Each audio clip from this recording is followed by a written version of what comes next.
the purpose of this spiritual tradition, and in my view, every single spiritual tradition really stems from essentially one root, which is that all human beings, when we're born with our own way of trying to navigate through life, trying to figure out how we're supposed to make life work for us. I almost think about it as though we are just born, and is as though we're just landed into this human body, and we're landed into a family, we're positioned into a country, into a culture, and that's it. You're pretty much just at the mercy of whatever you have around you in order to educate you or as to how you're supposed to live this life. And life doesn't come with a manual. It doesn't really come with any instructions. So where I see the spiritual traditions, and I think I struggle with the word spiritual alone, because every word that we use is really inherent with so many connotations. So even when I say the word spiritual, there might be so many different things that each one of you are interpreting in that word. And it's just that I don't know necessarily the right word to use in order to try and explain that when we talk about spirituality, really what we're talking about is that there are a number of human beings throughout time, throughout various cultures, who have figured out a slightly better way to navigate through life than most of us have. And when they come and they talk, what they're really doing and what they're really motivated by is by the troubles that they see everyday ordinary human beings like you and me going through problems in life. And what they're saying is, I think I've come up with a new solution. I think I've come up with a new way of how we look at life. And the Sikh spiritual tradition really is no different in that matter. Where it begins is essentially a new paradigm. By the word paradigm, what we mean is a new way in which we view the world. And so every single one of us views the world through this lens. So we view the world, there are a couple of sort of major paradigms that we have in the world. And the main one is that when we're born, I am me, and I am totally separate from everyone around me, and I'm completely a sovereign individual, and I'm here to just make life work for me. I'm here for a short period of time. We don't know how long we're going to live, and I'm just here to make the most out of life. You hear people say things like, you only live once, and the way we interpret that is that I'm here to just gain as much out of life as possible. So the way I'm going to do that is, we clearly need our basic sustenance, which all human beings and all animals for that matter need, which is we need shelter, and we need companionship, and we need food and clothing and all those sorts of things. We need ways to kind of protect our basic needs. And then as we move on, and those of you who are familiar with things like Maslow's hierarchy of needs will know that we just kind of move on and up that ladder. So we start looking at, how do we secure ourselves? How do we get ourselves integrated into a group? And what we start to do over time is we just start fulfilling as many needs as we can. And really what we do is our whole life is about what the Sikh spiritual tradition calls attachments. We spend our whole life just trying to grab onto as many things as possible. And so far the story sounds fine. Everyone listening to this will say, well, that sounds perfectly normal, sounds perfectly reasonable. There's no reason not to do that. That's absolutely fine. And in fact, it's natural. Everything that I've described so far is completely natural. That's how we are almost hardwired to act. The problem comes with the amount of attachments that we build. We also build a very unhealthy and unrealistic expectation of the world. And that unhealthy, unrealistic expectation of the world is that everything that I want to hold on to, everything that I hold dear to me in my life, needs to stay here in order for me to be happy. So let me give you a couple of examples. So what are the first things that we attach ourselves onto from a very, very young age? Babies attach themselves onto their mothers, and then as they get a little bit older, they attach themselves to their fathers, their siblings, brothers and sisters, friends, toys. I mean, I have a couple of kids, and it's so interesting to watch the development of a child and how the child develops this sense of ego, this sense of this is mine, and the older child is always fighting with the younger child and saying, I want mine and this is mine, and he's not allowed to have it. So you start to see from a very early age how we are developing with attachments. All that's happening in our life is we are just moving from one attachment to another. So from a very young age, we attached onto our mothers, and then very quickly we are not so interested in our mothers, and then we're more interested in fathers, and that's something that happens with young children around the age of 7, especially boys. They start to emulate their fathers. They start to now think about what is it to be a man. When they'll grow up to their teenagers, then you start being interested in your society. And you start forming ideas. You start looking at the different ideologies of life. And you think, which one fits with me? Which is the one that I think is going to make me into the adult that I need to be? So we start losing or paying a little less attention to our parents and a little more attention to our friends and our society. And so we build ourselves into this. And as we do that, what we do is we start attaching. Now, bear in mind, you don't have to attach to physical things. You can even attach yourselves to ideologies. So you'll notice youngsters, teenagers. One of the statistics I find, well, it's not a statistic, it's something that I've viewed in my own life, is a lot of young children, roughly by the age of 13, will make their minds up that God doesn't exist. There's no such thing as a God, a man with a white beard sitting in the clouds. He doesn't exist. So by the age of about 13, I notice a lot of youngsters are turning to atheism, which is fine. That's natural. That's their journey of discovery. And what they start doing is they start identifying with different ideologies, different ways of looking at life. And then that then develops more and more their sense of selfhood, their I amness. This is who I am. I am the son of this person or the daughter of this person. I am born into this family. I'm born into this culture. I'm born into this country. This is my nationality. So these are all these ideas that we start attaching ourselves onto. We attach onto the people and the things around us, and we attach onto these ideologies and mindsets and character traits that build our personality. And by the time we're about 18, 19, 20, we're almost fully formed in the sense of all the different things that we associate with. And what this tends to build up with is this idea of who I am. And the more that gets developed over time, you get a very solid structure in your mind as to who you are. This is who I am. Now, again, that's completely natural. That's absolutely biological. That happens to every single human being. The problem that these quote unquote spiritual masters noticed was the amount of attachments that you build around you, whether it's to external objects, whether it's to family matters, or whether it's to just mental constructs. The amount of things that you attach onto are ultimately unstable. There's nothing in your life that you can attach yourself onto that has a long shelf life. So absolutely everything around you is crumbling. And what I mean by that is the people in your life that you love are not always going to be there. The things that you thought were so important in your life are changing, ever changing. The ideas of who you are also ever changing. So what happens is we are constantly in a state of flux and being unsettled within ourselves because nothing in the world seems stable. And what the spiritual masters, I almost like to think about them as the wisest elders of all of humanity. What the elders are basically saying to us is there's another way of looking at life.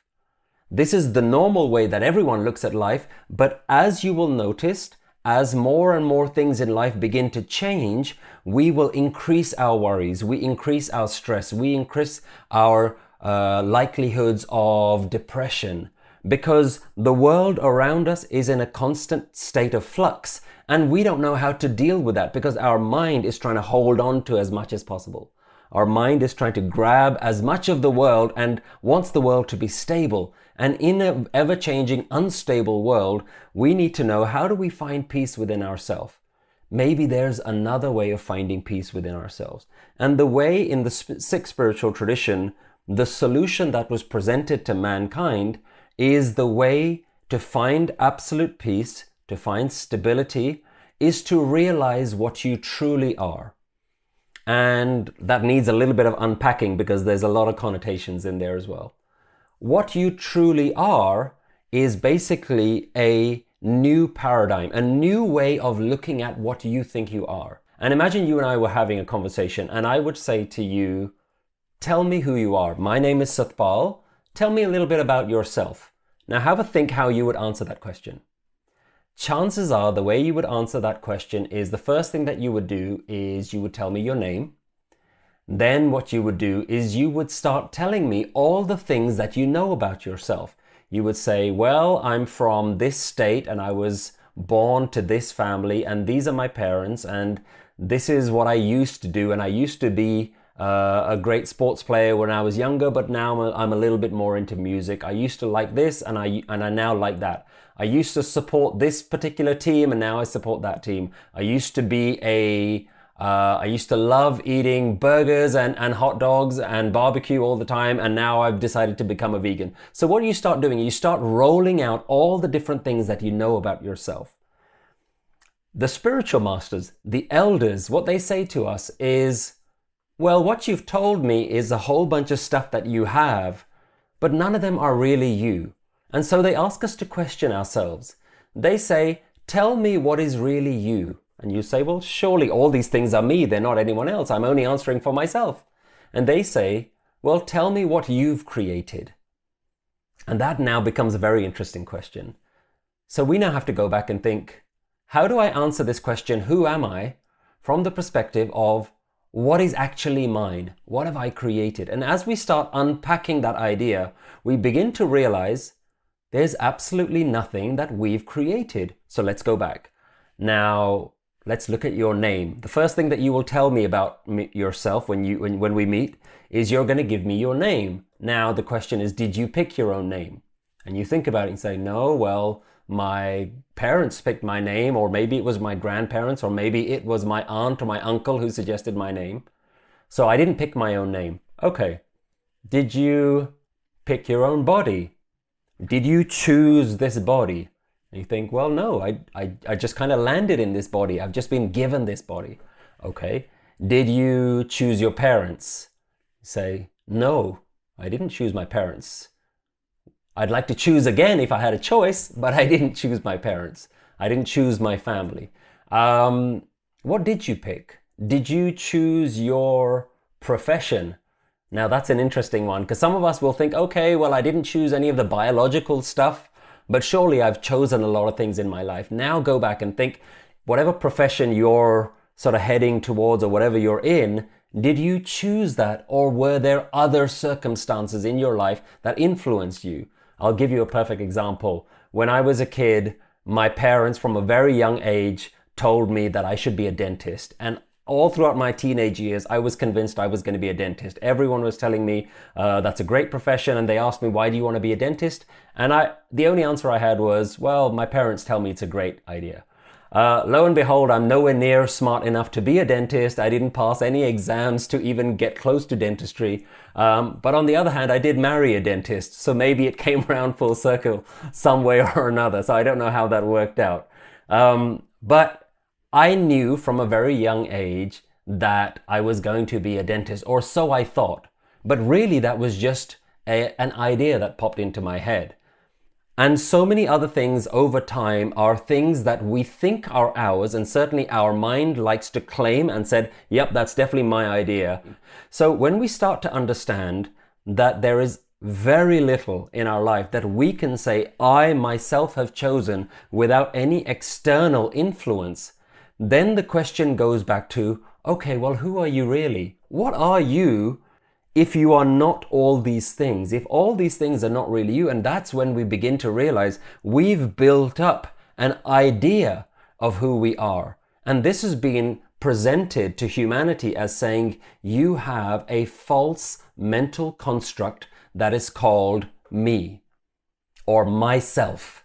You have an incorrect model of who you are. And so the elders, the spiritual elders, and this is true of many spiritual traditions all over the world, they've said almost the same thing. They've said that our mental construct of who we are is an incorrect model. And so the incorrect model is the cause of all of our suffering. Well, you say, well, how does my idea of me cause my own suffering? Well, the me is really the central character of your life. The entirety of your life is played out with the context of me. We think about the whole universe, and every single interaction that we have with the world is from this lens. So imagine we're wearing goggles, and the goggles are these tinted colored glasses. And the lens with which we view the world is the lens of me, or I am. So everything that we look at through this lens of me and I am. And we look at things and we say, is this good for me or is it bad for me? You know, you look at a new food and you think, is that going to be safe or is that going to be something weird? I'm not sure if I should try it. We look at people. Does that guy look friendly or does he look a little bit shady? Maybe I shouldn't speak to him. And we make all of our decisions from this perspective, this lens of me. Is it helpful for the me or is it not helpful for the me? I'll go back to this point again and again because it's very important, because there's no blame in this entire system. This is absolutely natural. And what the spiritual masters have said is when you go through this lens of me, the me is also the one that suffers. The suffering also happens to the me, because remember, the me is constructed by a whole bunch of attachments. Me is, I am the person that belongs to this family. I am the one who believes in this ideology. I have this opinion. A big topical debate at the moment. Am I Republican or Democrat? You know, these are ideas, these are constructions, but they're not really who you are. These are things that we have attached ourselves onto. And when those things get challenged, when they get threatened, when some part of our story shows that it's not really as stable as we think it is, that's where suffering happens, where we are attached to something. So you may have been attached to a particular outcome with the election result. If it went your way, if it met your expectation of life, you feel happy. If it doesn't meet your expectation of life, you feel sad. And that's really comes down to our emotional roller coaster all day, every day. We're just going up and down on this emotional roller coaster, and we don't know how to navigate through this. And one of the examples that I like you to think about is we like to think that we're completely in control of our emotions, but one of the things I ask people to think about is, at the beginning of your day, do you know all the emotions that you're going to go through? Do you know what kind of a day you're going to have? Do you know whether later on in that day you're going to be sad, or whether you're going to get angry, or whether something is going to disrupt you or make you uncomfortable? And the truth is, when we ask ourselves quite honestly, we'd have to resign to the fact that we don't actually know. We don't know what's going to happen in the day, and more importantly, we don't know how we're going to react. And so as attachments, things that we like, are taken away from us during the day, then we feel sad. And if things we like are brought closer to us and we're allowed to hold on to them even more, then we feel happy. Perfect example that demonstrates this is if you have a newborn baby in the family. You know, your cousin or your brother or sister or somebody has a newborn baby. Everyone in the family celebrates. Why is that? Because the ideas, the mental construct that we've created is getting something means happiness. So my emotions go up. But if we lose someone in the family, if somebody goes, then that means sadness. So what's happening is our attachments are creating this emotional roller coaster up and down all day, and we have no idea what's going to happen in life, and we have no idea how our emotions are going to react.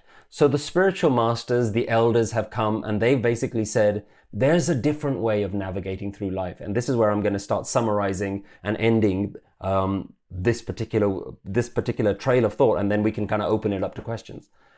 The spiritual elders have basically said to us, and this is true within the Sikh spiritual tradition, that the way you look at life, if you tweaked it, if you had a new paradigm which changed the way you dealt with your interactions in life, which dealt with how you understood yourself, if you were given a new paradigm in life, it would solve the problem of suffering. It would solve all the emotional turmoil that everyone is going through. It would solve the mental health crisis that is just going up and up in the world today. And the new paradigm that they gave us is basically, you are not this body. This body doesn't belong to you. These thoughts that are just firing in your mind that you're just holding on to, these are not yours. They actually don't belong to you. They actually belong to life. So every single human being who believes I am me is walking around with this fake paradigm, with this unrealistic, unhealthy way of looking at life. And so what the spiritual tradition is recommending is, why don't you change the way you look at life? And so this is now where the practice starts coming in, because it's in theory sounds perfectly easy to do, but in practice it becomes quite difficult, because very early on we've been building this idea of me. I am me. Everything is me. This belongs to me. And what the spiritual masters are saying is, if we changed our paradigm, the paradigm is not that it belongs to me, is that it belongs to life. And this is where the word oneness now starts to come in. It belongs to oneness. So everything belongs to life, oneness, divine, call it whatever you want. And the words really don't matter, because no word is going to be accurate. Every word is going to have its own interpretations in our own minds. But I'm going to use the word life because it's the easiest word for us to relate to. Everything in our life doesn't belong to us. Our minds are things that are given to us. Our bodies are given to us. Our world around us is given to us. Our family is given to us. And so when you start to adopt the idea that nothing belongs to me, everything belongs to you. You, the universe, you, the oneness. And this is where now the word God now comes in. And it doesn't really matter whether you subscribe to the idea of a God or what your understanding of a God is. It's that there is this common thing that binds every single human being, and there's this underlying essence to life itself. That every single man, woman, child, animal, bird, insect, plant, every single one of these is essentially born out of the same life source, the life energy. We're born out of this life energy, and we will go back into this life energy because nothing is ours. So this body comes out of life and it goes back into life. And the analogy that I'm going to leave you with in order to simplify this is, think about yourself as the wave in an ocean. Now, as soon as the wave comes out of the ocean, the delusional wave thinks, I am me. This is me. I am this body. But we know that a wave only lasts for a couple of seconds at best. And as soon as the wave is up, it goes back down and it's never to be seen again. And that's essentially what is happening to us. We are born out of life. Our deluded minds think, this is me, this is my life. I need to do whatever I can to make this the best. But the new way of thinking, the new paradigm, the more healthier way of thinking is, this is not my life. This is not me. This is not my body. It all belongs to the ocean. The wave that realizes that it isn't a wave, it is actually an ocean, now has a far more sophisticated way of dealing with life, because he knows at the back of his mind that I'm not here for long. The ocean is here for a long period of time, but me as a wave is not here for a long period of time. And ultimately, nothing belongs to the wave. Everything belongs to the ocean. And if I am, while I'm alive, if I'm able to connect with my ocean self and disregard this temporary wave self, then I will be able to live in peace, because I will know what I truly am. I'm not going to be disturbed by the fact that things in life will come and go. But ultimately, the ocean, which is what I really am, is eternal. There's a beautiful phrase within the Sikh tradition that says, how can you give yourself when everything belongs to God in the first place? And so everything in our life doesn't belong to us in the first place. So that is the mentality. The only thing that you have to give when you give yourself to God is you're giving up the idea that something is in my control. God is in complete control of everything. What's really interesting is that the universe decides when we're born, and to some extent life dictates when we die. And so we have no control about when we're born, and we don't really control when we die, but somehow we believe that in that instance in between those two, that we have total control. And so the spiritual elders are trying to teach us, no, the control has always been with life. Life is always going to bring things to us, and life is always going to take things away from us. It's just the nature of life itself. And so where suffering comes in is in how much we resist what life is doing. The more we resist what life is doing, the more we're going to suffer. The more we go with the flow, whatever life wants to do, it's going to do anyway. Bear that in mind. Life is going to do what it's going to do anyway. Now, the more that we're able to allow life to play out the story that it wants to play, the more that we are going to feel a sense of connectivity with life itself. We feel connected with life. We feel that we are living in harmony with God's will. We're living in harmony with the universal laws, with the universal systems. So resistance and suffering is really down to how much we are not allowing life to do what it's meant to do anyway. And so when we give ourselves to God, what we're really saying is, you are in control, and I give up this idea, this false idea that I have control over how my loved ones are going to be around forever. And so we create really unhealthy paradigms that everybody has to stay. And the truth of life is, no, everybody doesn't have to stay. In fact, the one guarantee that you have in life is everything must go. I like to think about these, sometimes when you go past a store that's closing down, and you see a big sign that says everything must go. Well, that's probably the most profound spiritual statement that is actually being said, is that in reality, everything must go. And so when we start to understand that life is like that, then we can just kind of go with it. We have to kind of allow life to flow. The more we allow life to flow, we will be in harmony with God's will and what God wants to do. So does that mean that how we respond to life is what matters? Well, I would say it's yes and no. Yes, it is about how you respond to life, but more about how are you allowing life to happen? How are you letting life flow? And I think that should be the response for almost all things. But there's a caveat to that.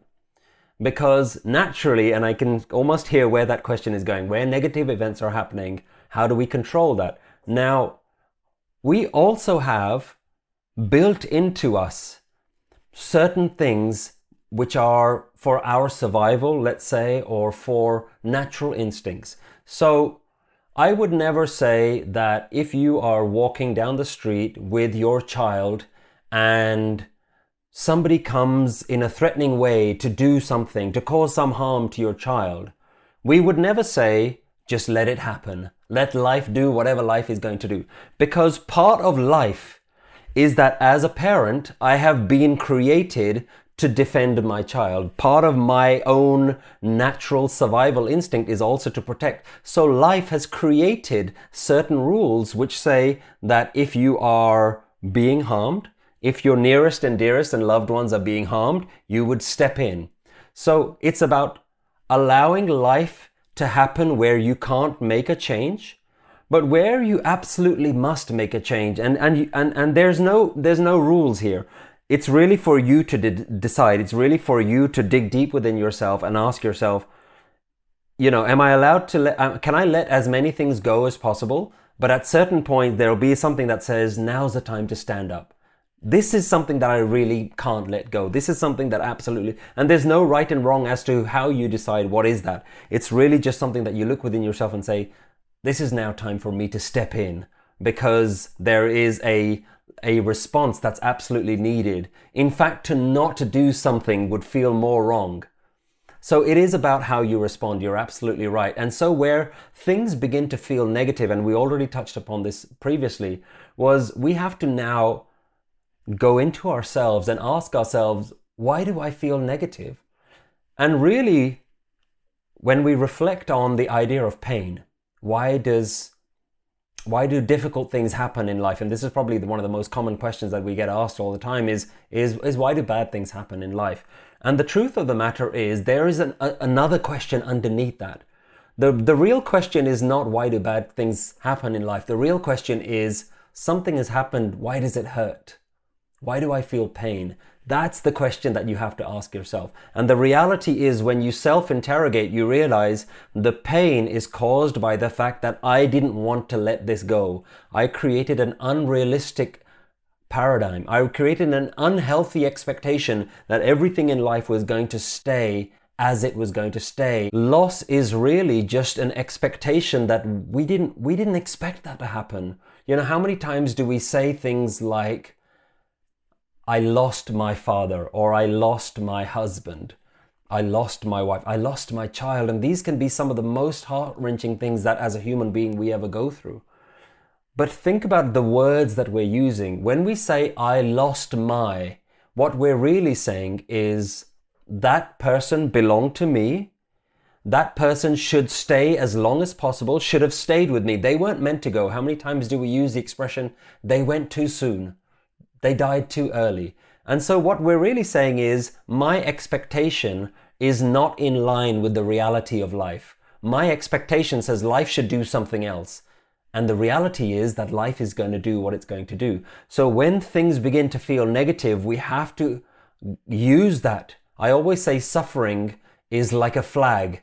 It should be an alarm bell. It's an alarm bell that I was looking at life the wrong way. As soon as you feel negative, as soon as you feel pain, you ask yourself, what is the alarm bell that's being rung here? What's the wrong way that I was looking at life? And you'll very quickly begin to realize there was an expectation you created that this was going to stay for a long time. And the reality is that life is going to do what it's going to do. Reality is something different. Our expectation is something different. So the more that our expectation deviates from reality, the more negative we're going to feel, the more suffering we're going to feel. And so particular to the Sikh spiritual tradition, Guru Nanak, who was the founder of this tradition, he said the number one thing that you can do is go with the flow, is whatever reality is doing, you stay there. Where reality is, you need to be where reality is, not where your expectation is. The more you're able to stay with reality, the more peace and tranquility you're going to feel, because you are in harmony with what is going to happen and what is happening all around you. Do we feel that happiness illustrates a painful language? Now, this is where I usually try to avoid conversations where it's just about semantics and saying, well, it's not this word, it's quite this word. But actually, at a certain point, the words that you use become more important. So now you're picking up on me using the word happiness. The reality is the way we use happiness is as though it's the opposite of sadness. The spiritual masters have said essentially there are a range of emotions that we go through. We are either happy or we are sad, but that neither of those are what the spiritual tradition wants you to be. The spiritual tradition does not want you to be the opposite of sad. So they introduce a new state and they say, we don't want you to be happy or sad. We want you to be blissful. Blissful is not the opposite of happiness. It's not the opposite of sadness. It is the middle ground. It is, if you think about the emotional roller coaster example, if we're always going up and down in our emotions, there's another emotion, which is the absolute stillness. It is what the sky experiences no matter what the weather is. There may be lots of clouds that come and go. Some days it's a bright sky with white fluffy clouds, and some day it's very dark and very heavy clouds. You can't even see the sky. But there's always a sky. The sky is always neutral regardless of the weather. And the same is actually true for human beings. There is a tranquility that we're all walking around with that we don't really know how to tap into. And this is where when you begin to start to introspect and look within yourself and sit quietly with yourself, you realize, I have a stillness within me. Every single human being has one. Whether you like it or not, whether you access it or not is up to you. But we all have a calmness inside of us that is no matter what happens in life. Whether happiness or sadness, the Sikh spiritual tradition says, the enlightened one is one who treats gold and dirt as exactly the same. And what they basically mean is when happiness comes, they let it come. And when happiness goes, they let it go. When sadness comes or when sadness goes, they're still in that very tranquil, calm state because they've tapped into that. They're not always trying to reach for happiness and run away from sadness. They're saying happiness and sadness comes and goes in life, but in me, I have a tranquility regardless of that. So blissfulness is now the state that the elders are trying to get us to. The spiritual masters, the gurus, the prophets, whatever you want to call them. What they're really saying is you have another way. You don't need to always chase happiness and run away from sadness. You can have a tranquility that is regardless of happiness or sadness. So that's the real state that is available to every man, woman, and child, and we just need to learn the way to access that within ourselves. So this is now where we start to come to the particulars of the Sikh spiritual tradition. And what the Sikh spiritual tradition recommends for how do we change our paradigm is they say you need to understand the words that are circulating in your head all the time. And the words that are circulating around your head play a major part in how you feel every day.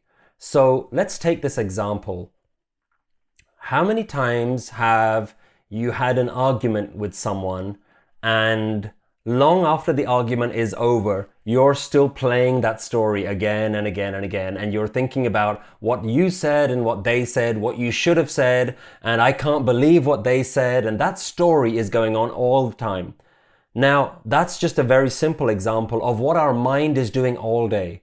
All day, I actually like to say that we're actually all chanting a mantra. All day, every single one of us is chanting a mantra. And the mantra that we're chanting all day is me. I am me. So we wake up in the morning and the first thing that we start doing is our mind starts telling us all the things that are important to me. I need to do this. So for me, I'll give you the example. The first thing I start thinking about is what time is it? I need to get my kids ready because I drop my kids to school. And then what meetings do I have today? So our mind is constantly chanting all day. So these words, or in the Sikh spiritual tradition, it's called Shabad, the words that are circulating around in your head.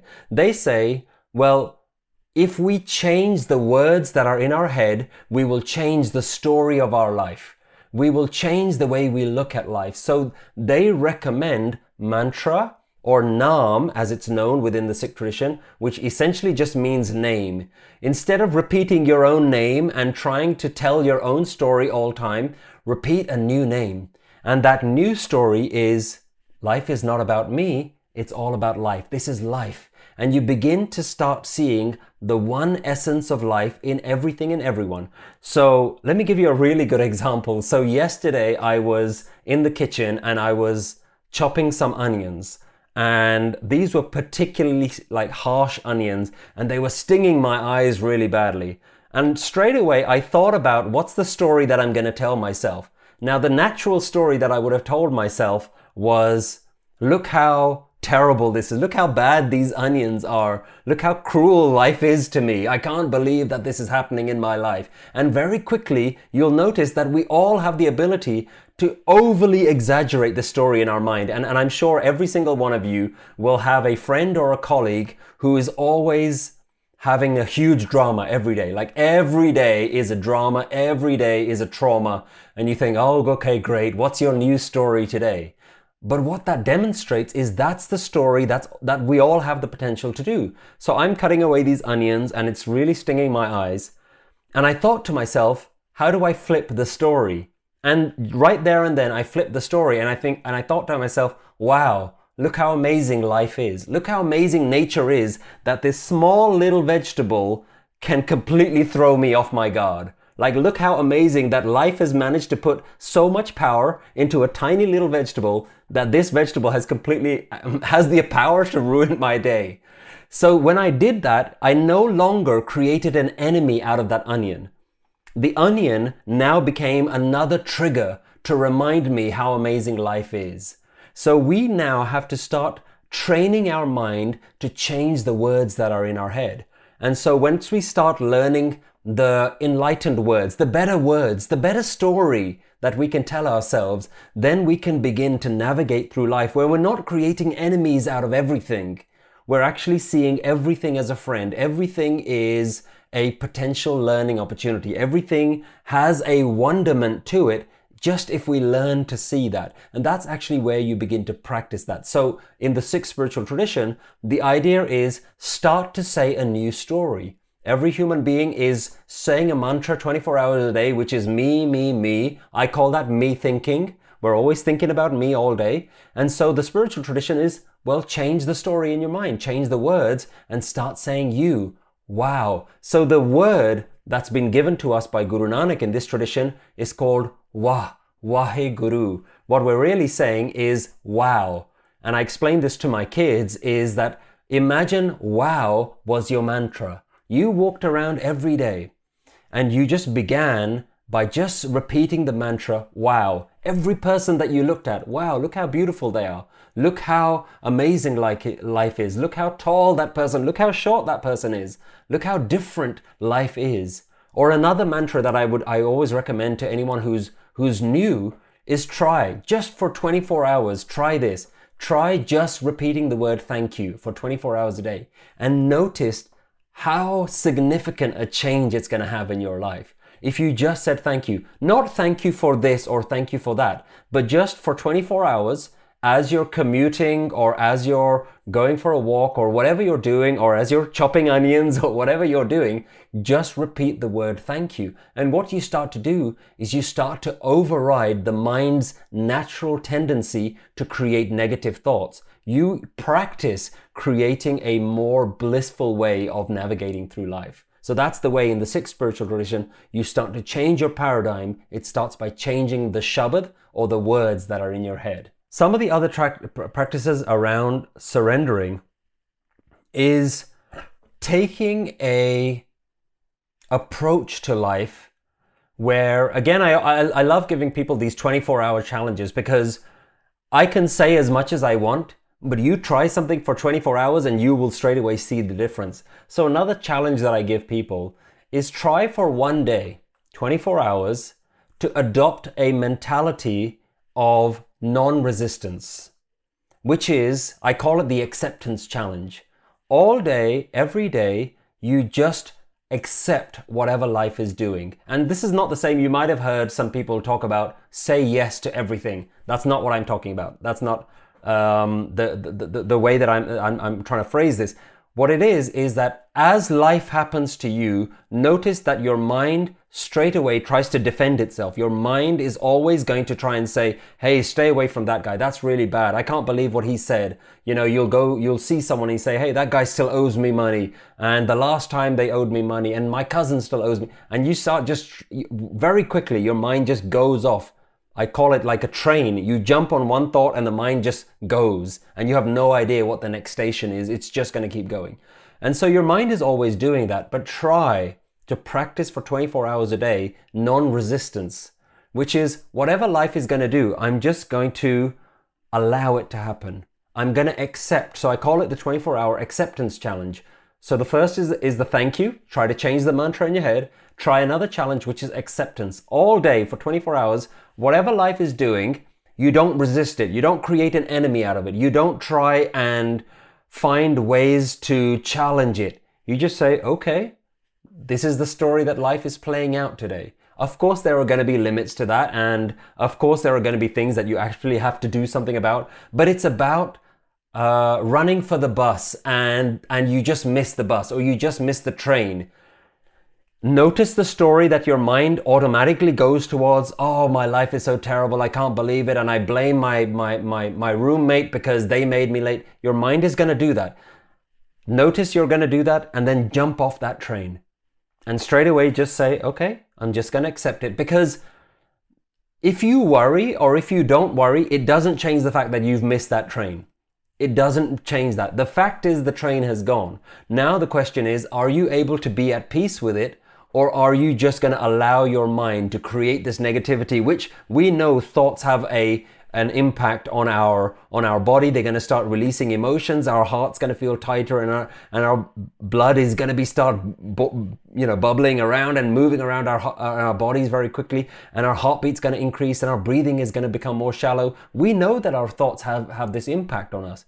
So where we start practicing just letting go I mean, those of you guys who have kids will know, like, in the last couple of years, the most famous Disney movie is Frozen.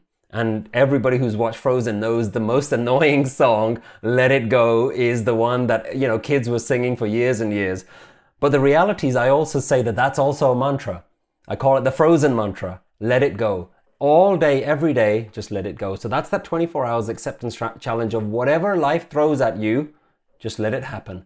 Let it go, let it flow. Let life flow.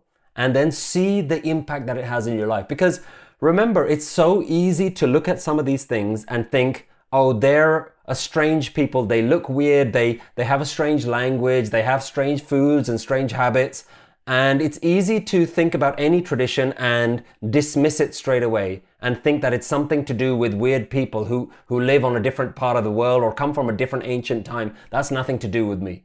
And part of what I try to do is I try to unpack all of the spiritual stuff out of the religious context, out of the cultural context, out of the language, and say, what's the essence that is applicable to all human beings? And the essence here is, let it go. Can I live in this way? Can I totally surrender to life and let life do what it wants to do and not resist and step in when I absolutely need to, but not allow my mind to go down this train of negative thinking, which it seems to do outside of my control. So when you can start letting go, you'll realize that you can stay on the station. You don't have to jump on every single negative thought that's going to come. You just let it go. Let the negative thought come, and then you just don't jump on. Let it go, and you just stay. And you'll notice that you can start to live a really peaceful and tranquil, everyday, moment-to-moment life. And life just starts becoming a lot better.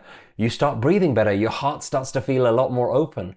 And so you will start to have this impact on your own life, and then over time that's going to have an impact of the people around you as well. They're going to notice the difference in you, and they're going to say, hey, I want what they want. I want to do what they're doing.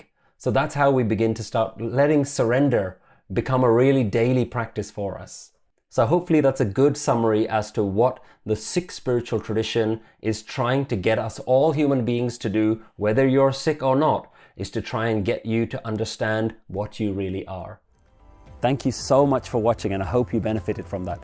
If you'd like to help us create more spiritual content, then head over to our website, nanaknaam.org/donate, and think about setting up a regular monthly donation. We're a 100% non-profit organization, so all the donations that you give us go directly into the charity and that help us to create and share Gurmat spiritual wisdom.